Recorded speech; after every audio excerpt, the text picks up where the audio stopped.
Welcome back to another home hint from Boulder Home Inspection.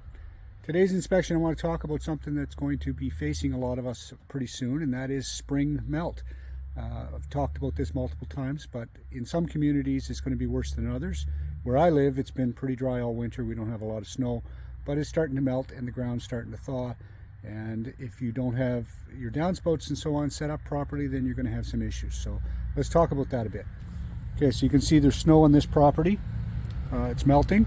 You can also see the downspouts are directed away from the house, which is good. Now this property has fairly flat ground, which is fine.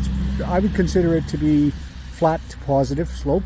But you can imagine if you don't have a real good slope, then water's not going to run away very fast. And if you don't put your downspouts on in preparation for the melt, then you're going to have a lot of water sitting for a long time on the ground.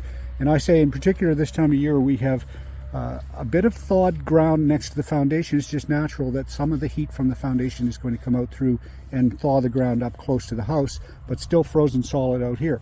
So what's going to happen for some of you is you're going to have your downspouts set up and not directing the water away properly, and you're either going to have a negative slope or a flat slope like we are right here, and that water is going to go down through that thawed ground to your weeping tile, if you have weeping tile, and it could inundate your basement. And again, I keep telling people you don't need to have huge amounts of water come in. You only need to have 5 or 10 gallons of water come in to create a mold patch in your basement.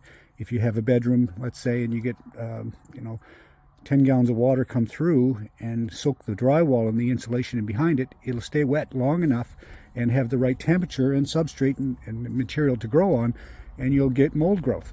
And if you're susceptible to that, then that could make you sick. I get calls every week about people wanting me to come and do a mold inspection on their property. So I really strongly recommend that you take a few minutes, get outside, make sure your downspouts are connected properly, that they're directing the water away from the house to a position in the yard where they're going to run away. Some people will do this, but they have a negative slope and the water just runs right back to the house. That's a non-starter. Don't do that.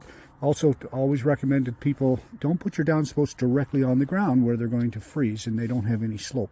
Get that downspout up higher, bring it out on a positive slope, stake it about 18 inches off the ground so that you can still mow around it, but it stays out there, it stays permanent. Today we got a little bit of rain here, and it could have been a huge amount of rain. We don't know.